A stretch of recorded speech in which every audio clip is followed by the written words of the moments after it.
listening to the Thornapple Valley Church podcast. Thank you for joining us. Our hope is for you to be encouraged and to connect with God during this message. If you'd like to know more about Thornapple Valley Church, visit tvcweb.com. Well, welcome everyone. It's good to see you all, and welcome everybody who's joining us online. So glad you're with us, and a special hello to everybody in Middleville. Love you guys really. And Delton, just blessed to be a part of the family with you. So I just have to say before I start talking about the talk, I just think it's so cool that last weekend we talked about Compassion International, which is an organization that we can be engaged with to sponsor children who are living in poverty. And we had almost 60 children in poverty sponsored last week by this church family, which is just an amazing thing. And then we actually had almost 200 people go through this experience called The Journey. And I'm just going to tell you, it's not too late. You can be a part of serving children who are in poverty. And so if you will just text, as you see on the screen, TVC to 83393, you'll learn more about that. You can choose. You don't have to do something just by texting, but I challenge you, text and see what happens, because there's something good about that. All right, so we're going to go back into this series that we've been in, and we started this some weeks ago by asking a question that I think is really simple, and that is, am I trading significance for pleasure? Am I trading significance in my life for pleasure? In other words, am I just becoming like the ultimate consumer? Now, nobody chooses that purposefully. I don't think anybody just says, what I want to be is just a couch potato who only thinks about eating and entertainment and all that. It's not that we choose that. My contention is, and I talked about this last week, is that what happens in our lives is we get very busy, and then we feel overwhelmed by it, and so we escape, and then we get into this pattern of busy escape, busy escape, busy escape. And without even thinking about it, really, without even trying to, it's like we do exactly that. We just trade the potential significance we have for pleasure, for escapism, if you will, whatever's easiest. And this series is about fighting against that. It's about understanding, discovering, developing, and then living out the higher calling on your life. Not just to make a living so you can pay the bills, not just to get by, not just to do the occasional things that you do or hit the next vacation or the next weekend or whatever it is. It's more than that. It's to learn to know what God's called us to, and then to actually live that out and make a difference in our world. So far, just by way of review, we've talked about the fact that all of us have callings, or what I'm calling higher callings in our lives. It's not because you're somebody special that you get it. It's everybody. Everyone has higher callings in their life. And then we saw over the last couple weeks that some of those higher callings are universal to all of us. So, for example, God calls all of us. Doesn't matter what you may do vocationally or what maybe specific callings you have. We're all called first to love God with all our heart, with all our strength, with all our soul, with all our mind. And then secondly, we talked about the fact that we're called to love other people. And that's really one of the biggest ways we show God that we love him, is we love people. And if you weren't here in the last couple of weeks, I would encourage you, watch the videos. You can go to our website, or you can download the podcast and listen to it. I think that it's worth listening to. No matter what else you do, loving God, loving people, doesn't matter. I said this last week, I'm going to say it again. If you're not loving God, you're not loving people, you lose. Bottom line. That sounds strong and hard, but that's just the reality. If you're not doing those, doesn't matter how much people think of you, doesn't matter how much money you make, but if you don't do those, this is what Jesus was very clear on. You lose. You lose. So now in this next part, what I want to do is I want to get more specific about exactly what are you called to do individually? What is unique to you? And just to give me sort of help on this, like a visual illustration of this, and kind of just have someone to help me, I asked my granddaughter Naomi, and she's sitting there. Come on up. Would you welcome Naomi to the platform, please? So this is what Naomi's going to do. Naomi's going to I told her, bring your laptop and you can do schoolwork. You can ignore me like you usually do. You can do whatever you want to, all right? She's just kind of up here as a visual illustration. And here's why. See, here's the deal about Naomi. So Naomi has the vast majority of her life, not behind her like some of us old people, but ahead of her. And it is amazing. There's so many opportunities out there. There's so much she could do with her life. All these different things back here, these boxes kind of represent opportunities that she has, things that she could do. And it's exciting because, I mean, your future is ahead of you. It's so cool. But I would guess it's also a little bit nerve-wracking at times. Would you say that? Mm-hmm. It's like you look out at it and you see it and you go, what do I figure out? And this is what I want to talk about because there's so much we can do with our lives. We want to make sure it's the right thing. And this is not just for people her age or Naomi. This is for all of us. So I'm going to speak to all the people with gray hair and all the people. I don't care if you're 85 or 90 or what you are. You still have the rest of your days in front of you, and they should be used living out the higher calling that God has for your life. And so you should be asking, what is my higher calling for this season? And I know somebody say, well, I think I've known in the past, but you don't know what you are now today. You need to think it through. What is God calling me to do in this season? But since we're up here, we're not going to focus on old people. We're going to focus on a young person here, all right? We're going to talk and think like we're kind of sitting in the shoes of Naomi. And this is where this gets kind of tricky. Because life is so full of options. So you got ABC and XYZ and all the things in between. These could be vocations, these could be hobbies, these could be all kinds of things. But she has all these things in front of her. I mean, many things. And, well, let's just say they're vocations. Like, so you're 14. Mm-hmm. Have you been thinking already about what you would do for a living when you get older? A job? Mm-hmm. Like what? Well, when I go older, my two main things that I'm looking into are writing and teaching. So, like, you'd like to be an author? Yes. And get really rich? No. I mean, that's a nice... She's like, no. I mean, yeah. So, or a teacher, an author or a teacher, maybe both. Mm-hmm. And that's great because your mom's a teacher and that's kind of in your blood. So, okay, you got all these things in front of you, but these may represent not just vocations. They may represent like relationships, like a husband in your future. By the way, your dad says you can start thinking about that when you're 40 years old, all right? Or it may be hobbies. Or it may be different ways that she might serve people. But there's all these things in front of her, all these different options that are there. And let's just say these all represent like different opportunities. There's so many things that she could do. See, here's why this is such a big deal. Because what Naomi knows, and we all know this intuitively, is that whatever it is that you're supposed to be doing in your future, when you choose something, by default, now she may dream of infinite things that she could do, but by default, when she makes a choice on one of these, she understands that this is a transaction. Meaning that though she may have infinite dreams, her ability to engage in them is limited. It's finite. And so if she says, for example, yes to this thing, then in effect what she's saying is these things maybe I'm not going to do, at least not at this time in my life, and maybe not ever, because when you give yourself to something, you give yourself fully to it, and you do that thing. So here's the deal. She's got some huge decisions in front of her. I mean, you really do when you think about it. You have huge decisions, and they make such a difference in whether your life means something and has significance and touches lives and impacts people, or whether you just kind of slide over into kind of becoming just another consumer. And here's what I think happens, and this is kind of what I want to talk about this week. I think sometimes we get so caught up looking at these things. So like, Naomi's going, I've got this opportunity. I could be an author. I could be a teacher. But, then there's this other cool thing here. And sometimes I think what we miss is that what all these things have in common is not so much what they are, but for her, what they all have in common is her. See, the central thing, and this is kind of the statement that I would like to make this weekend. This is the simple thing, is that your higher calling always demands you more than anything else. And this is, I think, sometimes where people get confused, is we look out at the options and we want to just choose the best option, the one that makes us feel good, or the one that looks like the best thing.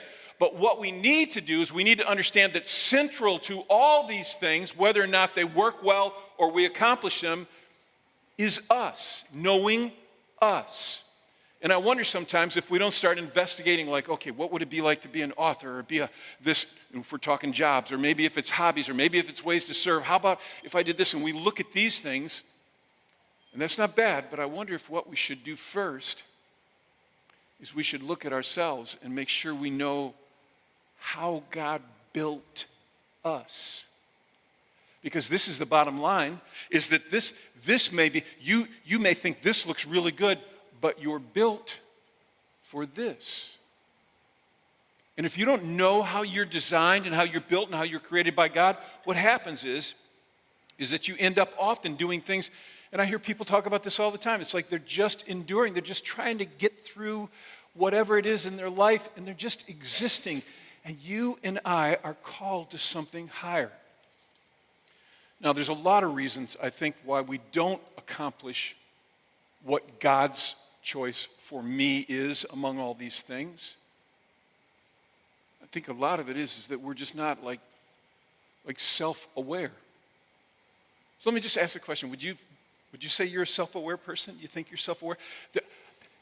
It's interesting to me how there's a lack of that in many lives. And there's a lot of reasons for it. Sometimes we're not self-aware because we look at somebody and we're just so impressed with them, we're like, I want to be like them. I want to do what they want to do. And there's nothing wrong with that. The trouble is that you are not them, you are you. And whatever it is that Naomi is called to, and we don't know exactly all those things, they'll unfold as the future comes, but she's not called to be me. She's not called to be some superhero that she sees on TV. She's not called to be like a singer or like an athlete. She is called to be Naomi Graham. That is her call in life. And God made her to be who she is. And sometimes I think we get so sucked into thinking, I want to be like, that we're not aware of who we are.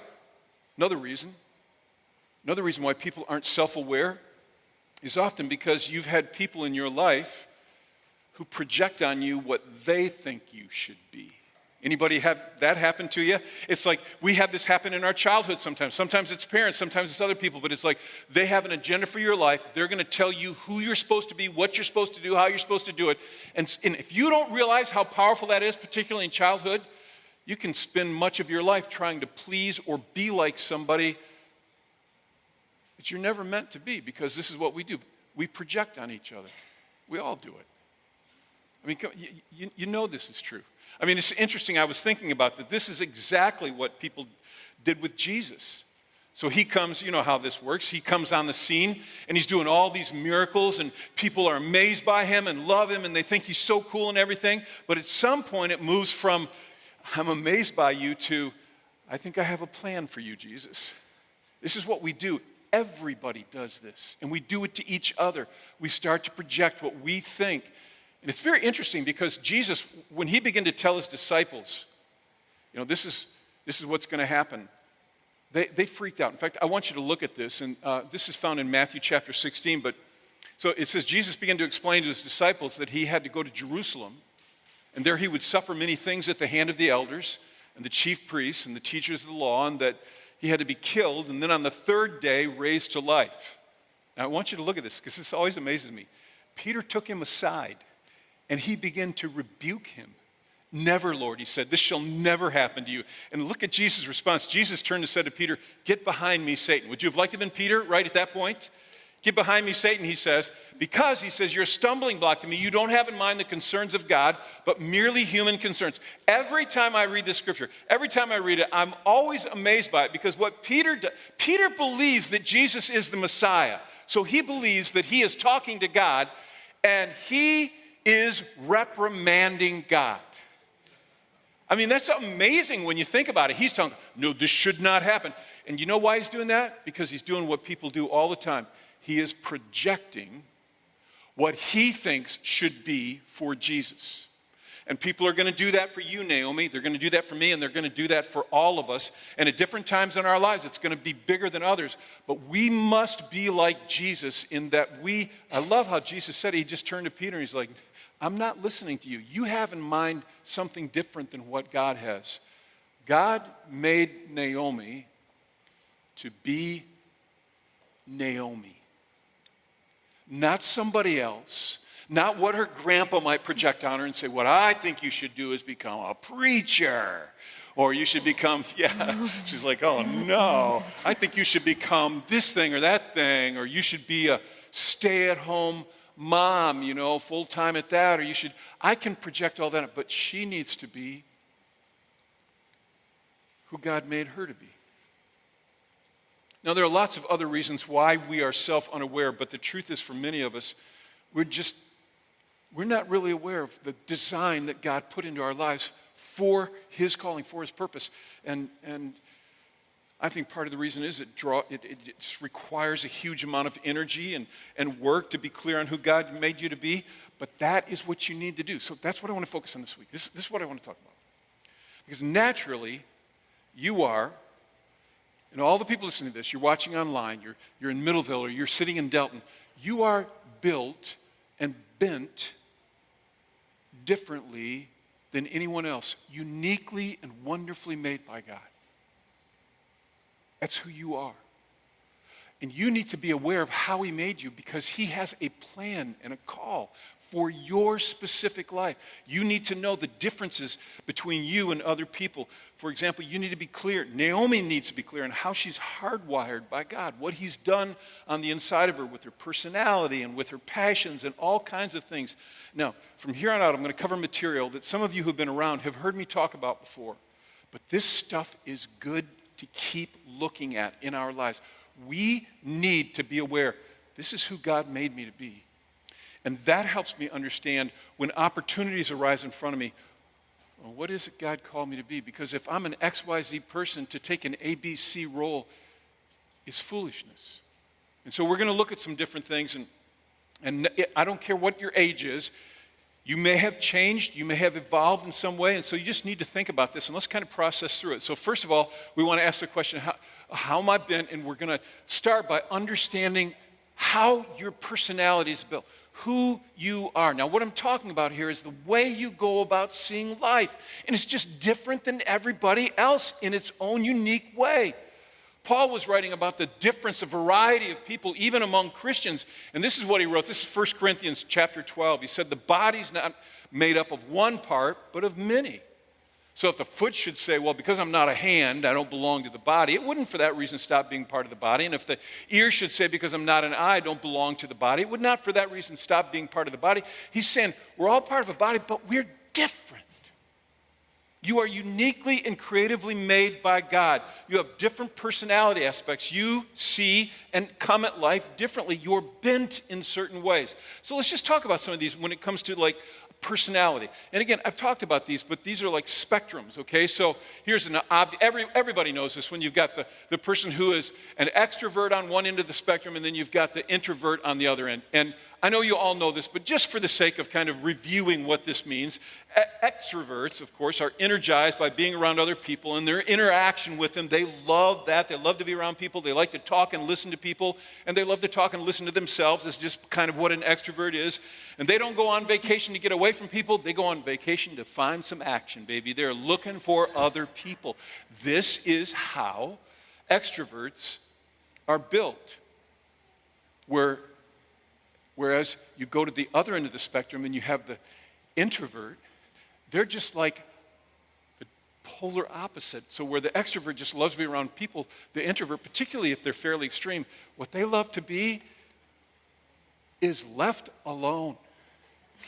They're actually energized by being on their own, or maybe with one good friend or two good friends. But truth is that when they're hanging out with other people, if they get much interaction, they are exhausted by that interaction. Let me give you an example of this. Some of you will resonate with what I'm saying here. Some of you come to church and you love being at church. You love the church. You know it's good for you and you come and you do it. But when you leave, you're not even sure why this is. All you want to do is curl up and take a nap and hide in a corner somewhere. And you're like, I just came from an inspirational church service. Why do I feel that way? Because you're an introvert. You love the people, but you always love to be away from them too.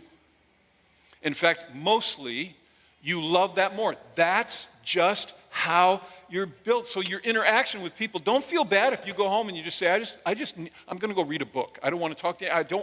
Because that's how you're built. And it isn't better or worse. It's just the way it is. One of them is going to be more, now, I'm not talking about you have to be an extreme extrovert or an extreme introvert. You may be somewhere in the spectrum, but all of us are bent just slightly differently, and it's perfectly okay. And it will help you to understand, okay, if this demands a high extroverted personality, whatever this is in, this kind of serving or whatever it is, when you know who you are, it helps you understand God built you specifically for certain things.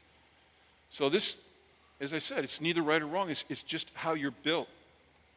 And let me just add a little addendum here. And I've talked about this before, but research seems to indicate that these things can actually change over time. So I'm a living example of that. When I began in ministry, if you'd asked me, are you an extrovert or an introvert, I would have said absolutely without question, I'm a total extrovert. I just am enthused by all that. Today, I am an introvert.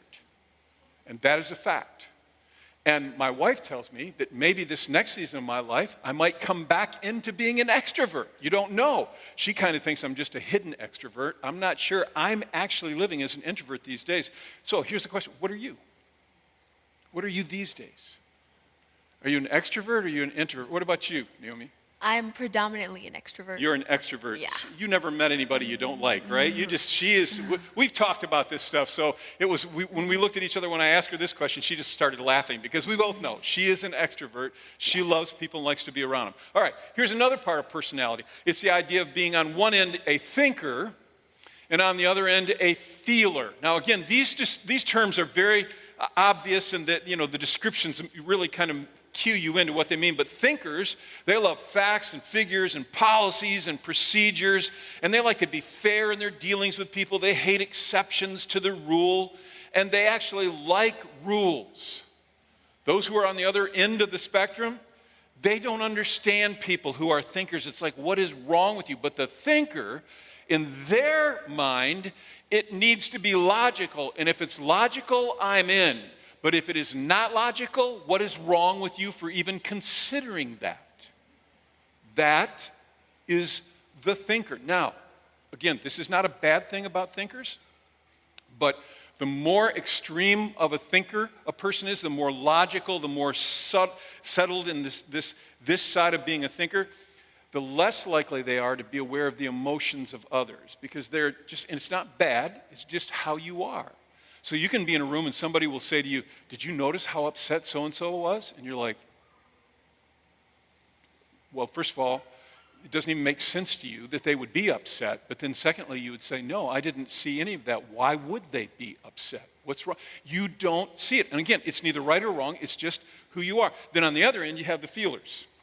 So they're driven predominantly by their the senses on the inside of them. And those feelings, though they have a hard time sometimes explaining them, for the feeler, those are all important. They would call it their gut, but they go by their gut, baby. And if they feel it, it doesn't have to make sense. That's just where you need to go. That's what feelers are like. They tend to be verbal. And they tend to be verbal processors, the studies show. So they will, where the thinker, if there's a problem, the thinker goes off with a calculator and spreadsheets and figures it out and comes to the logical conclusion. But the feeler, they don't want to think about it. They want to talk about it. And they talk about it to anybody and everybody. It's actually hilarious sometimes. I'll give you an illustration. I'm a feeler. This is just part of, and that has not changed in all the years that I know. That's the way I am. And so when I hit something, I'm going to process it. I don't want to go away and think about it. I want to talk about it. And I will talk to anybody and everybody. So my wife, I'm kind of over here. My wife is way over here. She's a thinker, needs to be thoughtful and logical and everything. So we'll be with people that we've never even met before. And I'll open up and start talking about some problem I have. And I cannot tell you how many times we've been driving home and she's like, what is wrong with you? I mean, I don't even understand you. Why would you open up and talk about this thing to people that we hardly even, it's hilarious, but it's how I'm built and it's how she's built. And again, neither is right or wrong. You have thinkers, you have feelers. What do you think you are? See, again, it really makes a difference because if you're a thinker, what you choose when opportunities come in front of you, you need to know, okay, I'm this way and I'm this way. I'm an extrovert. Maybe I'm a feeler. Maybe I'm a thinker. It doesn't matter. So what about you? What would you say you are? Definitely a feeler. You're definitely a feeler. Yes. So you're an extroverted feeler. You have, these are, and we know this in the family. She's the girl with so many emotions, and they're right out there. She's a big-time feeler. And that doesn't make her any better or any worse than anybody else. It is just how she's bent, creatively and beautifully by God. All right, here's another one. You have people who on one end are, again, these are very descriptive, just settle it people, and other people are play it by ear people. So let's just talk about the just settle it people. It's pretty obvious. They love order, they love plans, they love structure. They have a neat house, a neat car, and a neat life. And that's the way they like it. When they plan trips, they plan the potty breaks. Much to the discomfort of people who do not have as large a bladder as they do. And they won't, they settle it. They really don't like change. They want to know what's happening, know where it's going to go. Whereas on the other end of the spectrum, these people over here on the play it by ear side, they're just like, let's just see what happens. Let's roll with it. And it's always funny when you have one of each in a marriage and you talk about a vacation. It's a place for marital dispute to take place. I know this from experience. So you have people who are on both sides of it. The play-by-ear people, they just, they adapt well to new things. Something changes and everybody else gets upset and they're just like, oh, let's see how this plays out. And it's interesting because, play-by-ear people, they love to start stuff, but they're lousy finishers because they get it started and then they're on to the next thing they start and on to the next thing. And so, the just settle it people have to come behind them and clean up the mess and fix it and follow it through and make sure that it comes to happen. And again, one's not better than the other. That's just how they're built. So what are you? Are you more of a just settle it person or are you more of a play it by ear? Now you may think that all these, if you're an extrovert, then you have to be a feeler, then you apparently have to be a play it by ear. It's an interesting thing because you don't. These are very unique to each person. So what would you say you are? Just settle it. So you're not a play-it-by-ear person. Mm-mm. You like to know what's happening. You like to have it figured out. You like to have your day mapped out and planned. I don't like change. Oh, good girl. You and I are on the same page. Actually, we've lined up in all three. It's a remarkable thing. So you're healthy. All right, that's good. See, she and I are not better or worse than anybody else. We are just who God made us to be. Listen now, listen. For what God made us to do. What I would contend, and I believe this with all my heart, is that God has designed you to win. And this is why it's important to know who you are. Because when you are self-unaware, you walk into settings and situations where you just make a mess of things because you're not self-aware that I'm going to walk in and choose this box and it's going to be a mess because it's not what I'm built for. God made you to win. This is what Scripture tells us, Romans 8:37. In all these things, we are more than conquerors through Him who loved us. He wants us to win. And personally, I will tell you, knowing these things, knowing ourselves in this way, knowing our personalities, this is why I think tribes are so beautiful. Because in a tribe, whether it's a group of 2 people or 3 people or 10 people, whatever it is, when you're together, you can call things out of each other that you sometimes don't see. I see this happen in one of my tribes all the time. It's like guys will go, you know what I see? And they'll say something they see in the other person. And sometimes it's like you almost see the light go on in their eyes like, well, that makes sense. Because sometimes we've spent so much of our lives trying to please other people that we are self-unaware and we need to be self-aware. If you're not in a tribe, I challenge you to get into a tribe. All right, so we want to look at our personalities, but then secondly, I think we just want to look, and I'm going to talk about this really quickly, at our passions. Now, let me explain what I mean by this, because I think we can get confused about what I mean when I say understand your passions. I'm not talking about you being passionate about Reese's peanut butter cups, okay? I'm not talking about what you love per se. Actually, what I'm describing when I talk about this is not so much what you're drawn to emotionally because it brings you pleasure, but what stirs in your heart when you see it. And sometimes, actually, it's not pleasure at all. Sometimes it's actually, I don't think there's anything wrong with saying, hey, I have a passion for hunting, or I have a passion for scrapbooking, or for whatever crazy thing you might do. I have a passion for biking, or all these things. I think those are gifts from God, and they're wonderful, but that's not what I'm talking about here. I'm talking about this thing down on the inside of you that when you see it, there's something in you that goes, oh. And actually, what I'm describing is not something that always brings you pleasure, but actually agitates you. Sometimes it disturbs you on the inside. Now, can I just give you a little clue here? Sometimes when we feel disturbed and unsettled, upset on the inside, we're praying, God, take this feeling away. And what you may not realize is it may actually be the hand of God agitating you because He wants you. He's called you, He's built you and created you and actually impassioned you for specific things. So knowing how you're impassioned by God, and I think maybe one of the ways that you could look at it, and this is pretty simple really when you think about that, is you could just say, in effect, what is it I want to fix? What do I want to fix? What is it, this thing on the inside of me that I want? I see this thing. When I walk by this thing, I get this agitation on the inside. So you need to know what that is. Because there's something in you that goes, something needs to be dealt with this. For example, some of you, it is relationships with people. It is so important. And so when you see somebody in pain, you look at them and you go, oh, they're a mess. I need to find a way to help them. Some of you, you look at people and you see they're in pain and you go, oh, they're a mess. I got to get out of here. And it doesn't make you worse or better. What it means is that you're impassioned in certain ways. It could be policy, political policy. It could be for serving and helping other women who have been abused. It could be 1,000 different things. But what is it when you look at it? Just something in you is agitated. What is that thing? What is it that you want to fix? I heard someone say once, and I agree with this, that really we should be asking the question, what wrecks me? What do I just get wasted by when I see it? So what is that for you? And we talked about how you're bent terms personality, what you look like, but what is it when you walk by it? You go, this thing's got to, somebody should do, I need to, what is it? What is that thing that just keeps coming back to you? What would you say that is? And if you would say, Jeff, I honestly don't know, maybe it's because you're actually not even asking the question. What is the passion that God's put in me?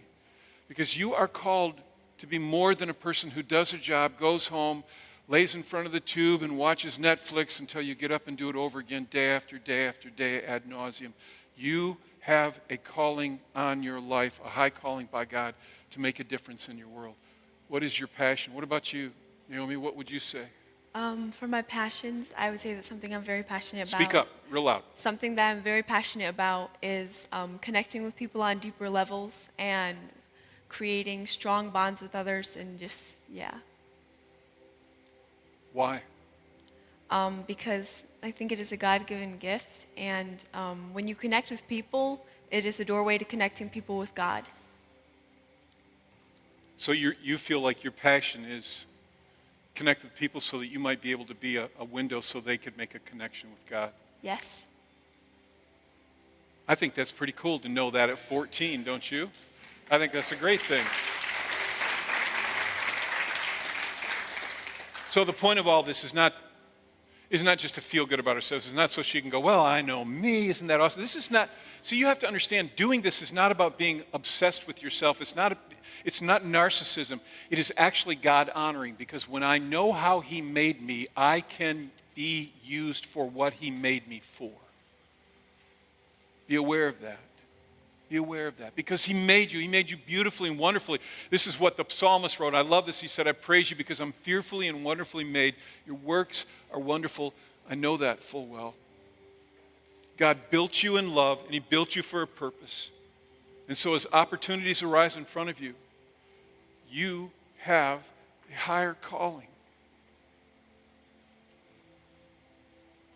So this is my prayer. This is my prayer for my granddaughter, Naomi, that I love so much I can hardly stand it. This is my prayer for you, our church family, for everybody watching online. This is my prayer for me. That we would step up to the higher calling by being self-aware to know this is how God made me. This is what I'm called to. That we would live that, and that we would not fall into a pattern of busy escape, and trade our significance for pleasure. See, my prayer is that when we stand before God, what we'll hear is not like what Jeremiah spoke to some of God's people. This is pretty powerful. He said, while God's speaking, he says, while you were doing all these things, while you were busy watching Netflix or whatever it is, while you were playing video games, he says, I spoke to you again and again, but you did not what? You didn't listen. He says, I called you. I had a calling on your life. I called you, but you didn't answer. No, I don't want to hear that. What I hope to hear is, well done, good and faithful servant.